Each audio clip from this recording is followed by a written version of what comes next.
Voltamos com Cidadania em Debate, aqui pela FURB TV, e no programa de hoje estamos falando sobre a perseguição do governo militar brasileiro ao ensino de jornalismo na Escola de Comunicação e Artes da Universidade de São Paulo. Para falar deste assunto, a nossa convidada de hoje é a professora coordenadora do curso de jornalismo da FURB, Rosimere Laurindo. Professora Rosimere, mexer em documentos relacionados ao regime militar, a Comissão da Verdade está aí fazendo esse trabalho que é exaustivo. Creio que foi um pouco difícil catar os documentos para escrever esse livro, ou eu estou enganado? Carlos, essa questão dos documentos, né, do período militar é um tema bastante difícil, né? Aqui na nossa região, em Santa Catarina, eu creio que os arquivos ainda estão bastante chaveados, né? Mas lá em São Paulo, tem o Arquivo de São Paulo, que é um ambiente muito importante, né, de ser conhecido pelos pesquisadores dessa área. Não é fácil encontrar os documentos, a organização dele, mas eles estão lá disponíveis, né? E foi no Arquivo de São Paulo que eu encontrei as peças mais importantes para poder contar essa história, que são cartas do ministro da Justiça ao chefe do SNI, né, documentos, né, militares e policiais do extinto DOPS, né, e o DEOPS, Departamento de Ordem Política e Social aí de São Paulo, e que permite então a gente montar esse quebra-cabeça, né, e porque precisa ser documentado, né? Muita gente ouvia falar, aliás, essa história, quando se falava, muitos faziam piada dela, imagine, né, perseguido por causa do LIDE. Então, foi preciso encontrar os documentos que estão lá.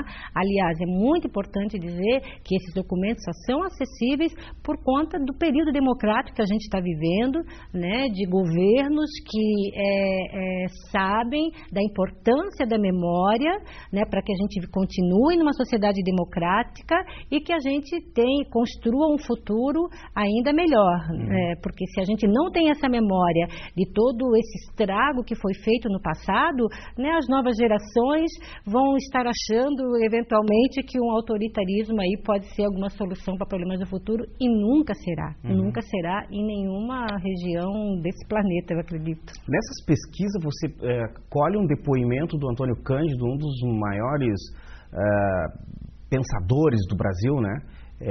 E você coloca no livro, ele inclusive fazendo uma crítica à USP, né? Na verdade, assim, é uma referência do Antônio Cândido que eu faço, né, uma referência bibliográfica em função da importância dele naquele período, né? Mas em relação a ele, também agora eu quero lembrar da metodista, aliás, que você tinha perguntado e acabei não concluindo, a diferença da USP e da metodista. Enquanto na USP, aí na mudança de reitor e de direção da ECA, acabou querendo expulsar e fazendo valer os interesses internos, né, que se aliam ao autoritarismo de plantão do governo, para expulsar o professor Marques, na metodista, então tinha um reitor que acolheu ele, tá? E conto também no livro, mas claro, quando o professor Marques ele é demitido da ECA USP, ele é proibido pelo regime de ter funções públicas em qualquer universidade do Brasil. Então ele bate as portas de uma outra universidade, todo mundo fechando as portas, né, porque é perseguido pelo regime. Na metodista, quando ele vai, o pessoal também vai lá, mas o reitor da metodista diz, não, aqui quem manda somos nós. Né? Não vamos permitir isso. E abrigou o professor Marques de Mello. Então, até 79, que foi o ano da anistia, o professor Marques atuou dentro da Universidade Metodista de São Paulo, lá em São Bernardo do Campo, e aí ele inaugura lá a Cátedra Unesco de Comunicação, hoje, Cátedra Unesco de Comunicação para o Desenvolvimento Regional, faz um importante trabalho, mas em 79, com a anistia, então ele volta para a USP, né? Vai lá, consegue fazer novamente uma carreira, retoma tudo do zero, tá? Ele saiu como catedrático, volta para o zero na carreira e começa lá a reconstruir, e aí se aposenta como professor emérito da USP e depois se aposenta hoje. Ele, com 70 e poucos anos, voltou, está lá na Metodista de novo, né, fazendo um trabalho dentro da Cátedra Unesco muito importante para o Brasil e por isso tudo, né, ele é a maior autoridade das ciências da comunicação viva, né, hoje no país que nós temos. Aliás, o professor Marques de Mello foi corrido do Brasil, ele teve que ficar fora por um tempo, né? É mais ou menos, assim, isso a gente chama cassação branca, né? É porque naquele período muitos eram perseguidos. Em 68 eram as aulas dele do LID, né? Aí começa a montar, né? Aquele documento, né? A mediocridade interna lá da USP começa a fazer aquele serviço e em 72 amigos, familiares bem situados na sociedade paulista do professor Marques avisam. Ele está sendo perseguido, o processo já está chegando ao final, né? Chegando aos tribunais. Aí aviso, é melhor ele sair do Brasil. Foi um aviso. E aí a família consegue, aí dentro da FAPESP, tá, que é o órgão de pesquisa do Estado de São Paulo, ele tem uma bolsa de pesquisa e vai para os Estados Unidos fazer um pós-doutorado. Ele foi o primeiro bolsista internacional na área de comunicação da FAPESP, né? E ele faz um excelente trabalho, né? Ele fez um levantamento sobre a pós-graduação nos Estados Unidos e volta para o Brasil para tentar implantar aquilo que seria uma pós-graduação específica do jornalismo. Isso incomodou muito e nunca aconteceu. Aliás, a primeira pós-graduação específica em jornalismo, mestrado e doutorado, só acontece agora em 2007 aqui em Florianópolis, na Universidade Federal de Santa Catarina. E o primeiro doutorado agora está com a primeira turma. Mas era uma ideia que ele tinha lá na década de 70, vindo dos Estados Unidos. Mas ele veio com o relatório dele, demissão. Ele foi demitido e não colocou aquelas ideias em prática.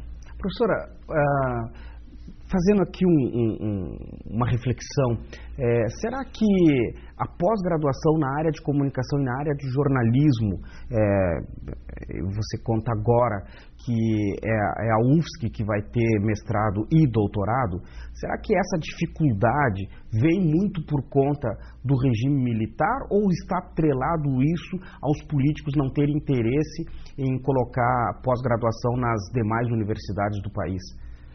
Olha, Carlos, eu acho uma coisa interessante que né, quem lê com interesse na área do jornalismo, essa história, entre outras, é ver que como que aquelas autoridades que não têm interesse de ampliar a democracia, como se incomodam com o jornalismo.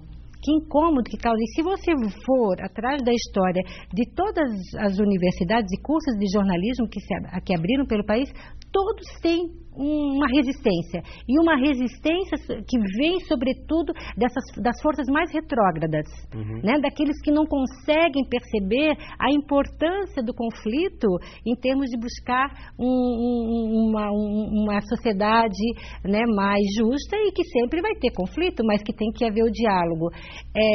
Essas forças retrógradas, onde tenta-se começar a gestar um ensino de jornalismo, sempre ofereceram resistências.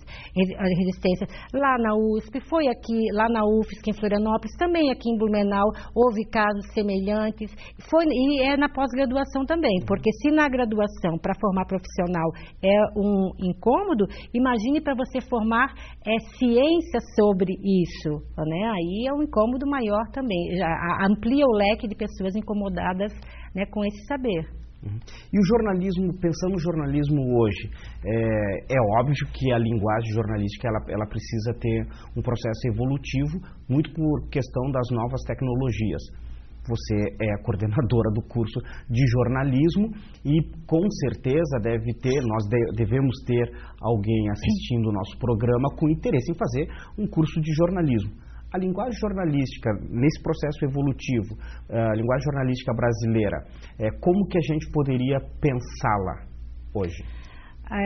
vamos pensar assim, né, o discurso jornalístico, né? Claro que vai mudando ao longo do tempo, né? Brasileira, não sei se agora você perguntou assim, se a gente pudesse falar linguagem jornalística brasileira, né? Aí eu fico pensando em língua portuguesa, aí se é diferente de Portugal, a gente tem diferentes formas de tratamento, né? Dessa da narrativa, né?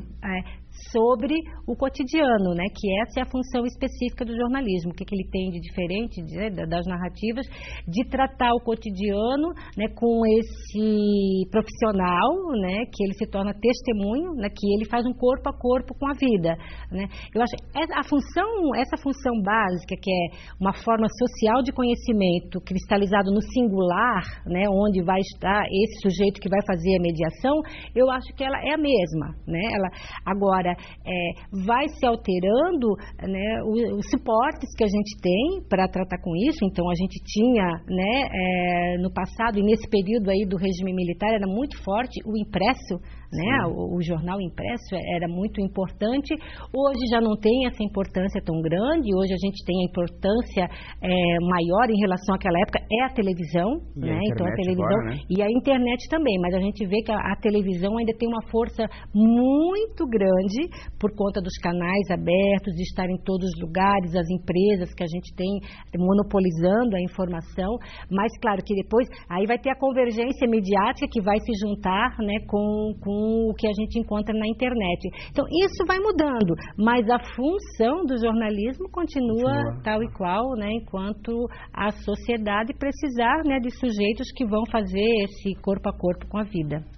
Tá, então, falei com a professora Rosemary Laurindo, lançando esse livro, esse recente trabalho, falando aqui de como se tratou o ensino de jornalismo lá nos anos de 1960, 1970, com uma personagem principal aqui, que é o professor Marques de Mello. Quero agradecer a professora Rosemary, obrigado por estar aqui. Obrigada eu. Chegamos ao final de mais um Cidadania em Debate, um programa do Sindicato de Servidores Públicos do Ensino Superior de Blumenau.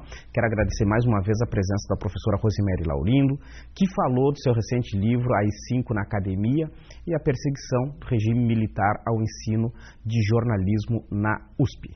Também quero agradecer a você que esteve ligado no nosso programa. A gente volta a se encontrar para um novo assunto na próxima segunda-feira, a partir das 20h30 aqui pela FURB TV. Tenham todos uma boa noite e uma boa semana. Tchau.